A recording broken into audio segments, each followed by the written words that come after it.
What was the influence of Star Wars on the cinema landscape in the mid-1970s and 80s? What was George Lucas's favorite Star Wars parody? During the Galactic Empire's effort to locate the plans of their Death Star weapon of planetary destruction, what was happening later that day on the other side of the galaxy? These and more questions will be answered on Back Look Cinema, the podcast. Hello, my name is Zoe. It's spelled Z-O or Z to the O for those of you outside of the U.S.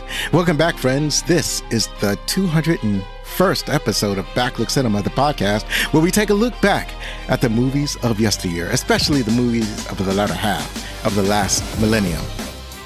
If you like what you're about to hear, then please tell your family, tell your friends, and tell that other farm boy who's even more naive and goofy than that Skywalker kid from the last episode about Backlook Cinema.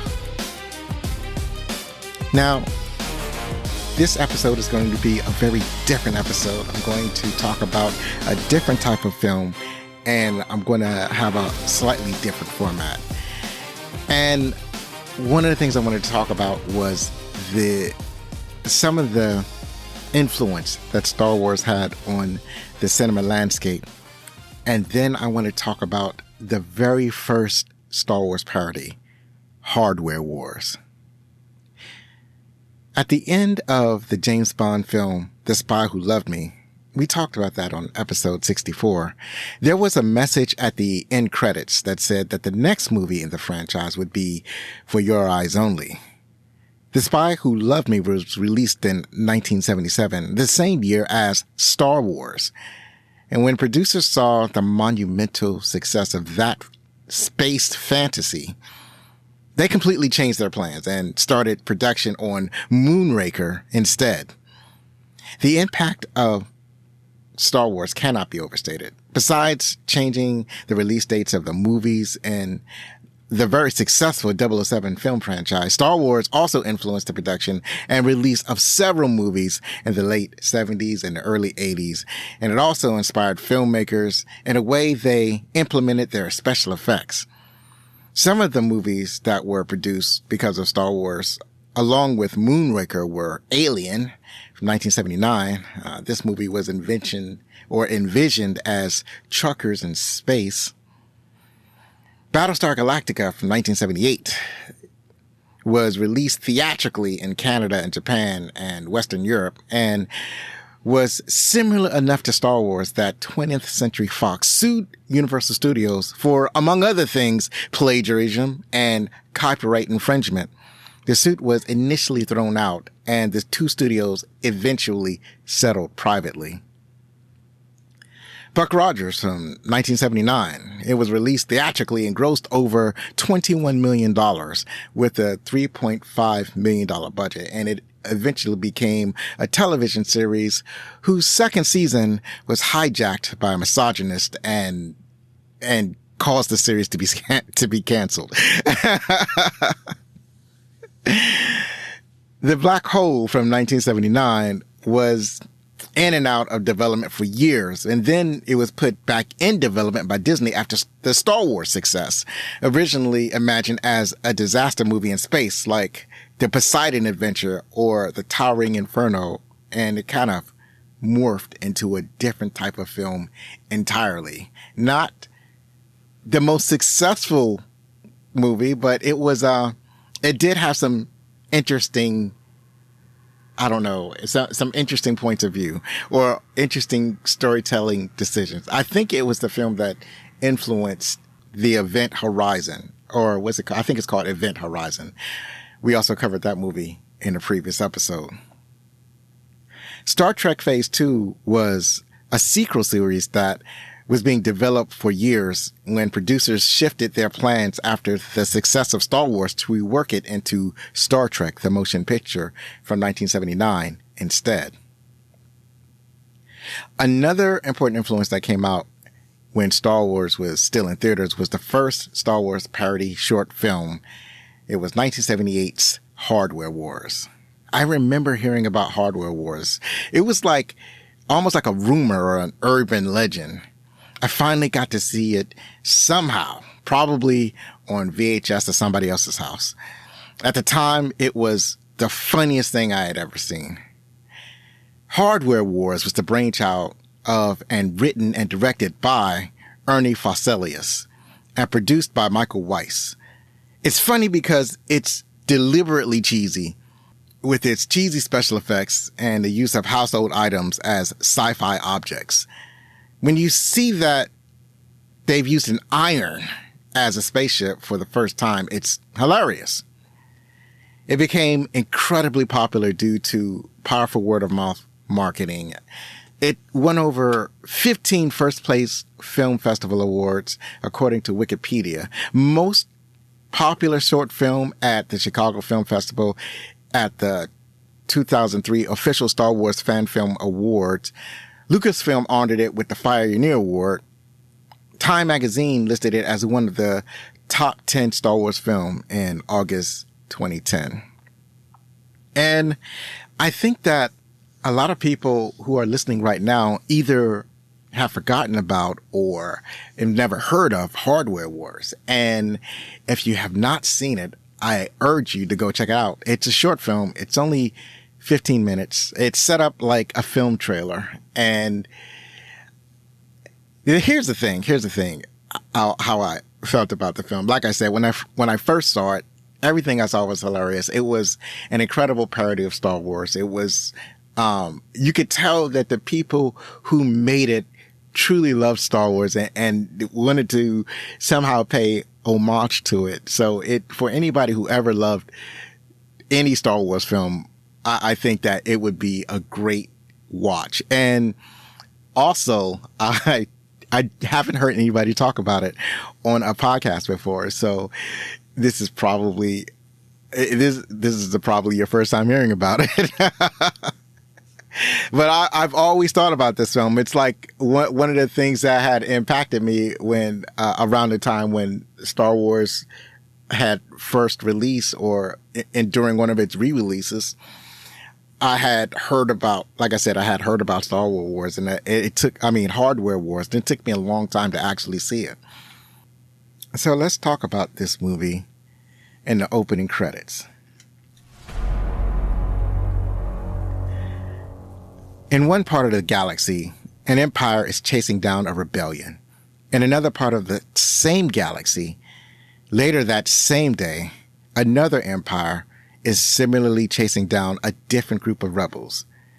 Augie Ben Doggie recruits Fluke Starbucker to a mission to prevent the villain Darth Nader from doing dastardly deeds. Released January 20th, 1978, produced by 20th Century Fox, and 20th Century Fox is in the persona of Ernie Fosselius.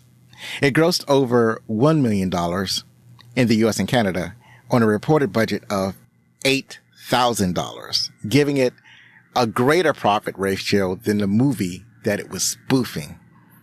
So being able to spend $8,000 and coming off of a profit of $1 million is absolutely fantastic. If we adjust that for inflation, it would mean that the film grossed over $5 million and the budget for the film would have been $42,000. So that's incredible. This movie stars Frank Robertson. He plays 4Q2. And it took me a long time to get that joke. And if you say 4Q2 quickly enough, you'll get the joke too. And I'm going to come back later to this name, 4Q2, to see if you get the joke. It took me a long time. I think I had to read it for it to be explained to me. I'll come back to that and see if you get the joke also. It also stars Art Deco as itself.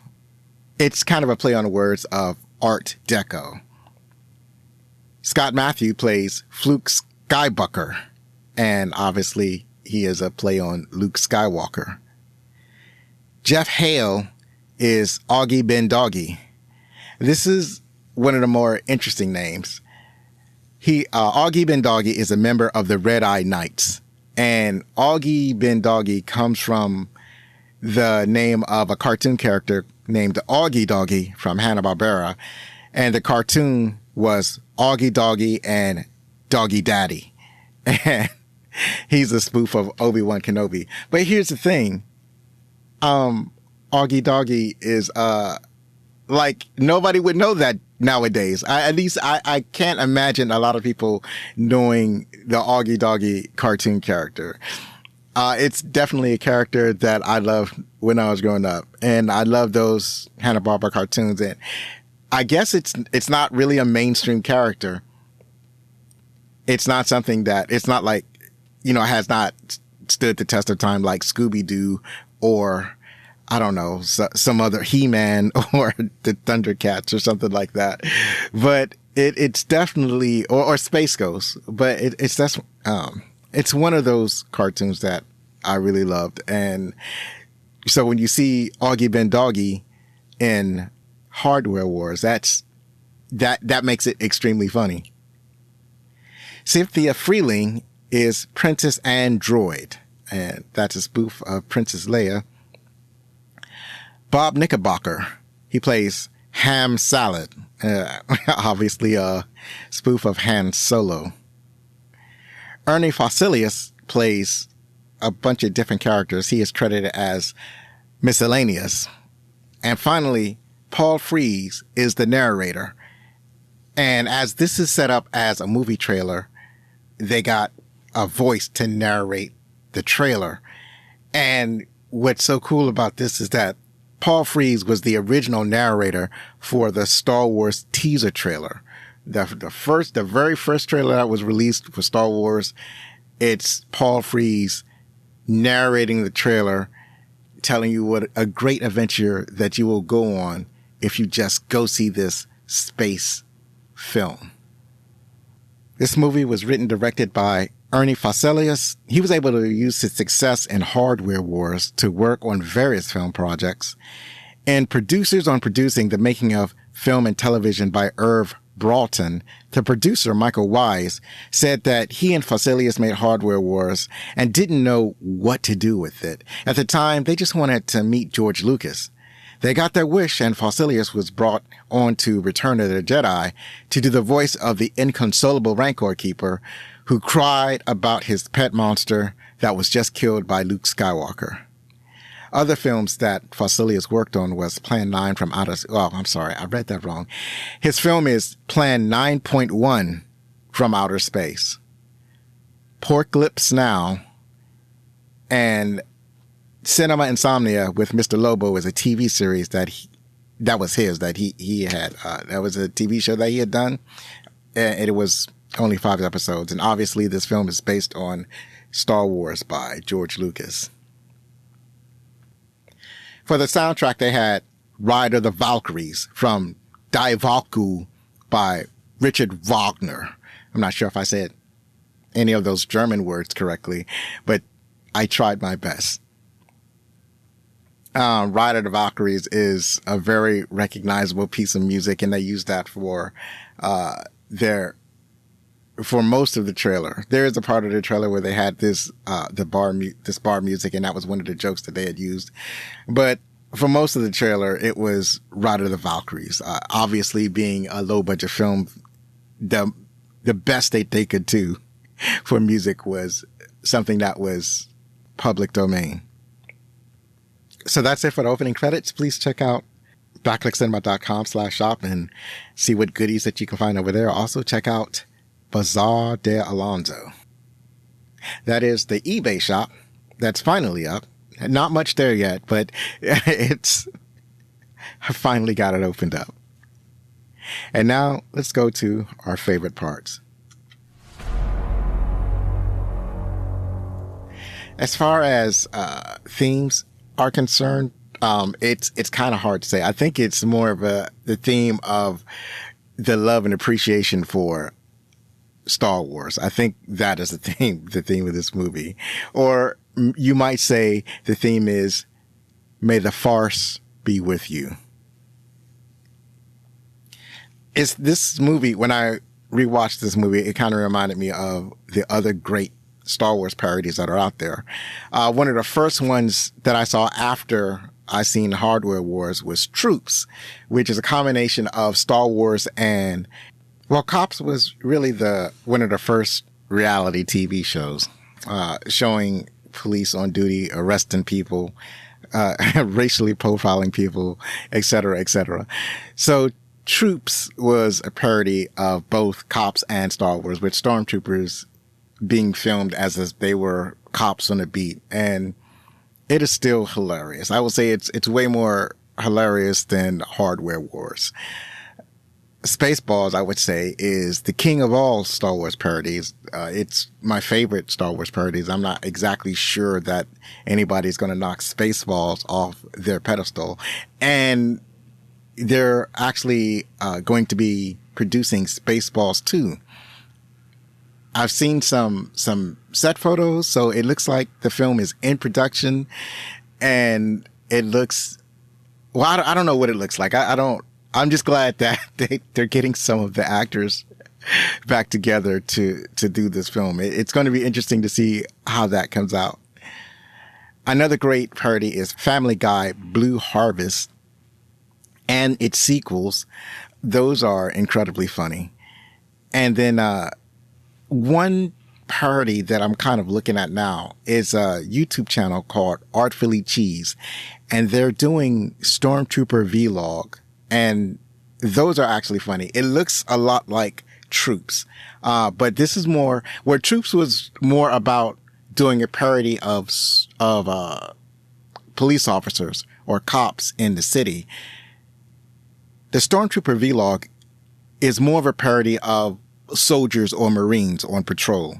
So I think it hews closer to what Stormtroopers actually were.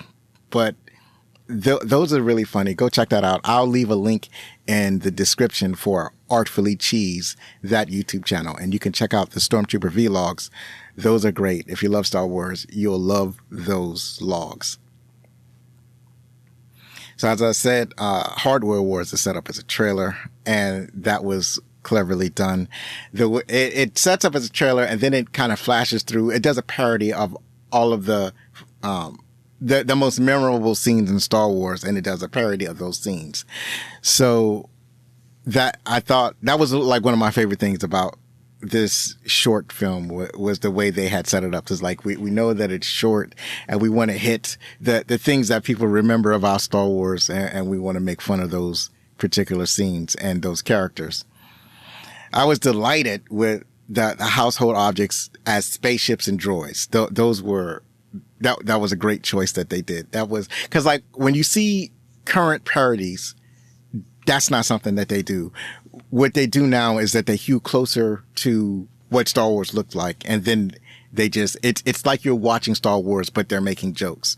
I don't think that the humor in Hardware Wars would work now where they're using goofy objects as spaceships or lightsabers or anything like that, because it comes off as corny and not as funny. Like, Hardware Wars is not as funny now. It was funny back then because it was something brand new, but you can't do those jokes again because it's a joke that's already been told. So it's not going to work anymore. So now you'll get, in current parodies, you'll get realistic looking spaceships and objects.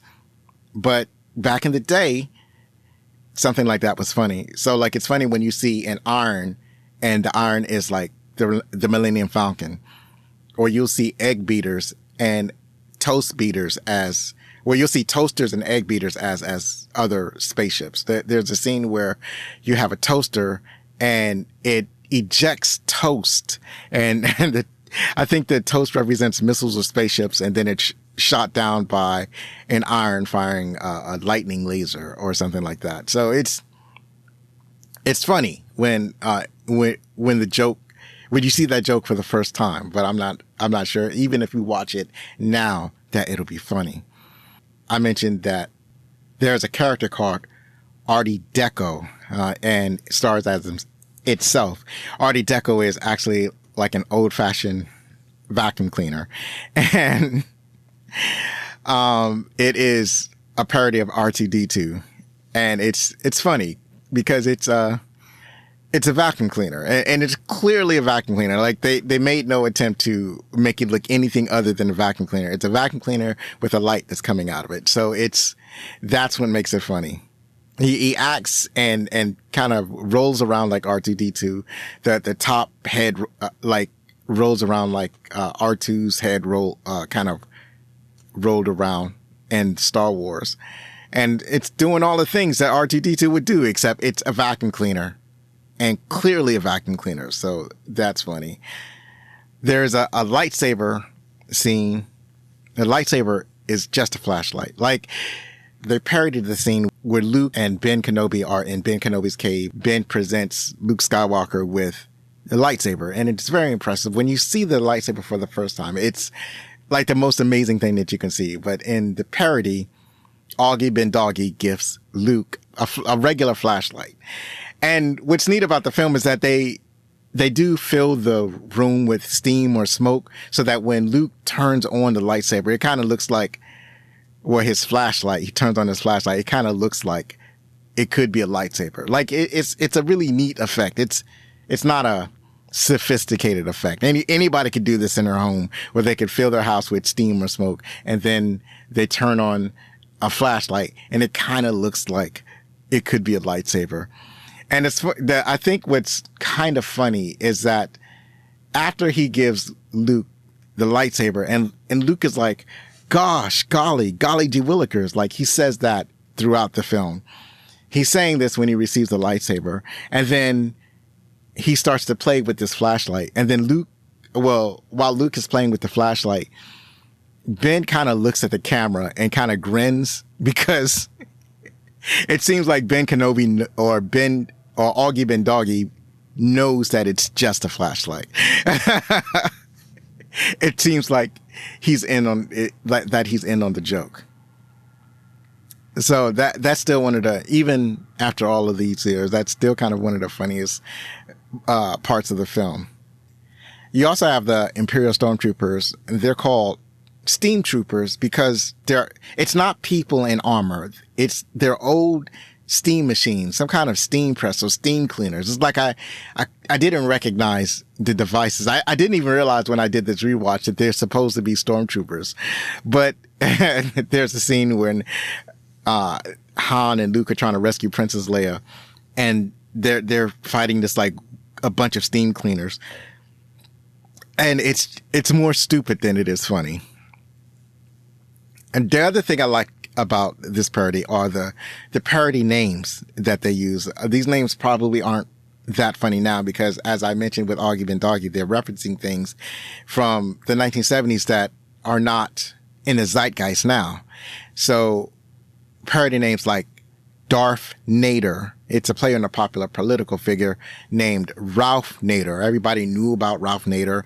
He had this group of young people that kind of followed him, and they called themselves Nader's Raiders.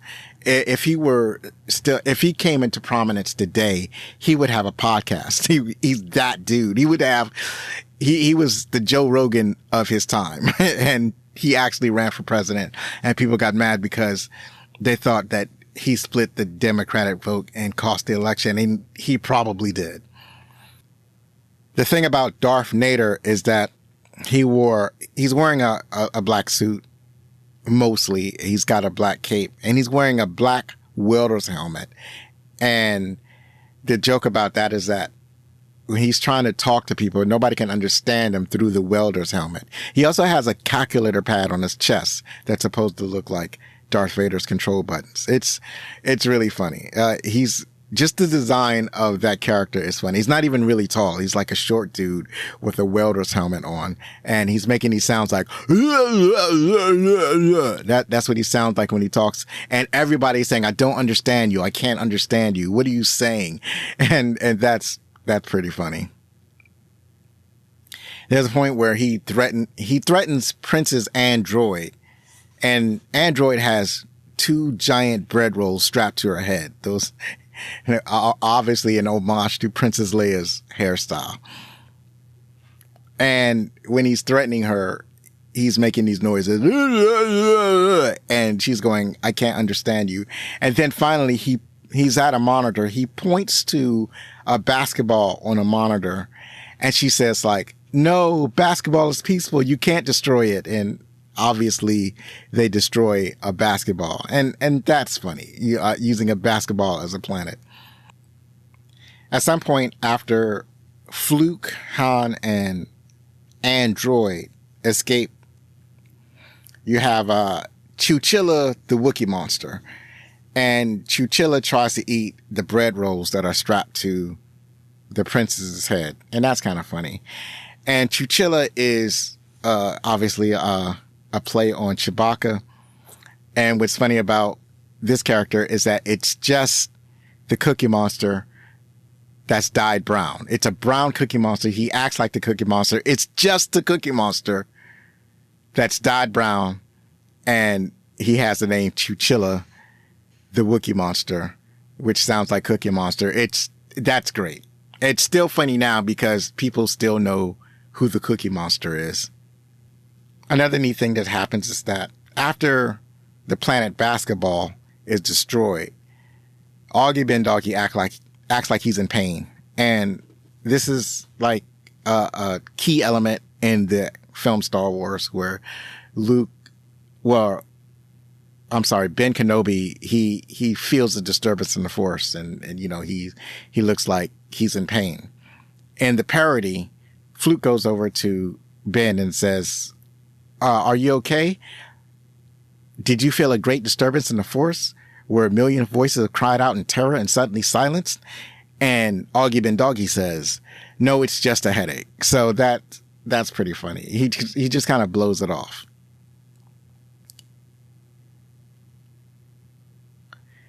And then finally, one of my favorite parts is when Ben is fighting Darth Nader, the rest of the team is escaping into the Millennium Falcon.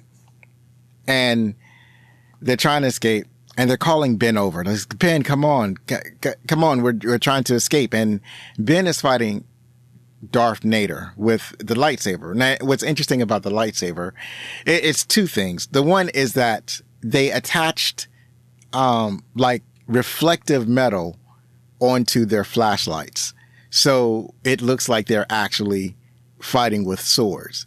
The other thing is that because the metal is reflective, the light from Darth Nader's lightsaber, quote unquote, is reflecting so brightly that it's reflecting in Augie Ben Doggie's eyes, and he's like trying to it's messing up his ability to fight because it's unintentional. It's where the light reflecting off of Nader's lightsaber is reflecting into his eyes. So he's bothered by the light from the lightsaber. And then his team is telling him, come on, let's escape. Let's get over to the Millennium Falcon so we can get away. And then Augie Ben Doggie says, nah, you guys go on. I'll be all right. And the rest of the team, they kind of deride him for being a martyr. It's like, oh, he's being a martyr. Oh, look at this loser trying to be a martyr. All right, martyr. We'll see you later. And so, that was, well, it was funnier at the time. It's one of those jokes where you had to be there. And before I forget, if you haven't figured out the joke for 4Q2, he's actually, well, the first thing you need to know is that I forgot to mention that 4Q2, that is supposed to be the analog for C-3PO. He's just the Tin Man from The Wizard of Oz. So throughout Hardware Wars, you have the Tin Man from The Wizard of Oz just kind of running around and acting like C-3PO. The other thing is that if you say his name fast enough, 4Q2, if you say it fast enough and you tweak the pronunciation, you get fuck you too. That's the joke. That's it. The joke is that his name is fuck you too. So there you go. That was pretty much the film. And like I said, it was set up as a trailer. At the end of the trailer, they say, you'll laugh, you'll cry, you'll kiss $3 goodbye. And that's pretty funny. So that's it for some of the key parts in Hardware Wars. And now we'll talk about the trivia. The number one thing that you need to know about this film is that it is the most profitable short film of all time. I don't think that they've topped their turning $3,000 into $1 million. I haven't heard of such a thing. Maybe there is, but I haven't been able to find it. Most of the sources that I have found said that this is still the most profitable short film of all time. When Star Wars Episode IV, A New Hope, was re-released in 1997 in a special edition with new digital effects, producer of Hardware Wars, Michael Weiss, responds by re-releasing this short in its own special edition, quote unquote, with old or some of the old footage replaced with new digital and graphics. This version, however, was made without the approval of director/writer Ernie Fosselius. And I watched both versions of the special edition of Hardware Wars and the original Hardware Wars. The interesting thing about that is that, well, when Michael Weiss added the new scenes, he wanted to make it look obvious and clumsy. Like the new scenes look entirely too new, and it doesn't fit the aesthetic of the film from 1977. Or the short film from 1978. It looks too new, and that was part of the joke. It's only a couple of scenes, and but they're kind of funny. There's a scene that he added near the end of the movie where he's showing a bunch of spaceships going to attack the space station, and what he chose as the spaceships were, I think they were egg beaters. It was like a whole bunch of egg beaters that represent the X-Wing fighters. Another thing that I noticed is that in the original Hardware Wars, they did a joke where they're in the briefing room. There's a guy who's talking. I think the guy is Ernie Fosselius. And anyway, he's giving the briefing on how they're going to attack the space station. And he's in front of a computer screen, and you see, or not even a computer screen. It's more like a projector screen. It doesn't matter. Anyway, you're flashing through the plans, and he's showing the rebels how they're going to destroy the space station. And while he's flashing, these all look like technical drawings. And then among all of the technical drawing, there flashes a picture of a naked woman. And that's in the original, but in the re-release or the special edition, that particular picture was taken out of that scene. And I don't know if that was done in a special edition or if that was done in a later re-edit. It was a very unnecessary picture of a naked woman, whatever. It's probably funny at the time, and I think they were suspecting that mostly guys were watching it, but it doesn't work. That type of joke doesn't really work in today's world because it's not good. But I'm just laughing because it seems like there's a recognition of how this is a bad joke and how they took it out. George Lucas was asked in a 1999 interview on the Big Breakfast UK morning show what was his favorite Star Wars parody, and he said Hardware Wars, even though it had been an older parody, and that's endearing. When Hardware Wars was released on home video in the early 1980s, it was included on a compilation called Hardware Wars and Other Film Farces, which also featured Closet Cases of the Nerd Kind from 1980, Bambi Meets Godzilla from 1969, and Pork Lips Now from 1980, which, as I mentioned earlier, was also directed by Ernie Fosselius. This version of the short, the one that was distributed by Pyramid Films, had one minor edit. The image of the nude model, which is seen briefly as various technical drawings are being shown on the screen during the exciting pre-battle briefing scene, was edited out. So I guess it was edited out of this re-release. And then when they did the the special edition of Hardware Wars, they left it out.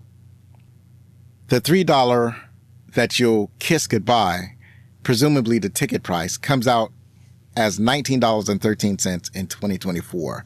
Wow, that's a lot. I didn't realize the situation was so incredible. I don't pay $19 for movie tickets now. The most I'll typically pay for a movie ticket is maybe $15. So it seems that maybe inflation has gone down. I don't know how much ticket prices were in 1978, but that seems like a lot of money. The odometer on Ham Salad ship is 1,138. It's a reference to George Lucas's first film, THX 1138, and it would be an Easter egg in numerous Star Wars productions as well.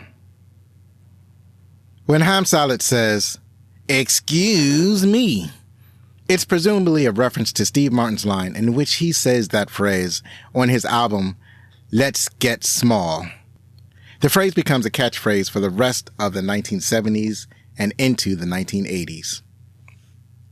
And here's my favorite bit of trivia: Star Wars Episode 8, The Last Jedi, directed by Rian Johnson. Johnson did a tribute to Hardware Wars when he did a shot which looked like a spaceship shaped like an iron, which turned out to be an actual iron that a droid was using to iron clothes. So I had only seen The Last Jedi once, and I don't remember this scene. So I went back, and they do have this scene isolated on YouTube. So the way it's shot is that you're looking at what looks like space, and it looks like there's a spaceship coming in for a landing, and there's dramatic music, and it's like maybe it's a imperial vessel, and it's oddly shaped. It kind of looks like it's shaped from an iron. There's steam coming from the bottom, and as it draws back, what it really is, it's a droid holding an iron, ironing imperial uniforms. And that was the reference that Rian Johnson did for Hardware Wars, which is great. Now, for a long time, I'm thinking The Last Jedi was a horrible movie, and now I've seen this. I'm looking at this bit of factoid. I'm realizing maybe it's not as bad as I thought it was, and I need to rewatch it and look at it with a new set of eyes, because that is really endearing that he would put this reference to Hardware Wars into The Last Jedi.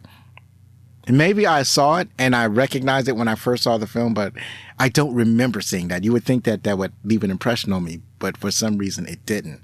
So now I feel like I need to watch the entire movie again to see, maybe watch the entire sequel series again to come to understand what I was watching. At any rate, that was pretty neat. I'll leave a link to that scene in the show notes. So that's it for the trivia. Let's see what the critics thought. And there wasn't a lot that I could find on the critics' opinions on this movie, this short film, but I will share with you what I was able to find. The critics gave it an 89% on Rotten Tomatoes, and the audience score was 67. And on IMDb reviews, it's a 6.9 out of 10. I think that the critics rated it so high because it's kind of looking at some young filmmakers paying homage and giving honor to one of their favorite film series, and scrapping together what little bit of money they have to put this film together. I think it's more of acknowledging the grit and the gusto that these young people have in putting this film together. So looking at some of the comments that critics made, we have Preston Barta from Fresh Fiction, who wrote, "If you know what you're getting into, Hardware Wars may surprise you with its humor, charm, and inventive use of household appliances to sell its world set in a galaxy not so far away." Kevin Carr from Fat Guys at the Movies wrote, "Easily the best Star Wars spoof ever made in this galaxy or any other." I would not say it's the best spoof ever made, but I appreciate that he appreciated it. And Steve Crumb from VideoReviewMaster.com wrote, semi-classic send-up of Star Wars produced very cheaply, but that's the charm. And he is correct.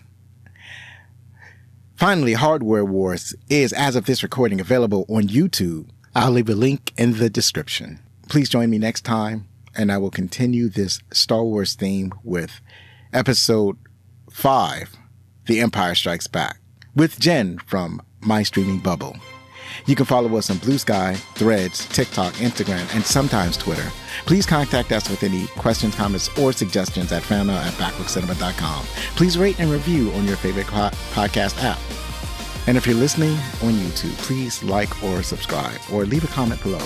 I'd love to hear from you. One last time, if you like the show, then please help us grow by spreading the word about Backlook Cinema, the podcast. Believe me, it matters. I've been Zoe Richardson. Be safe. Share a movie from yesteryear with your family. Hug your loved ones. And if you're going to be anything, be outstanding.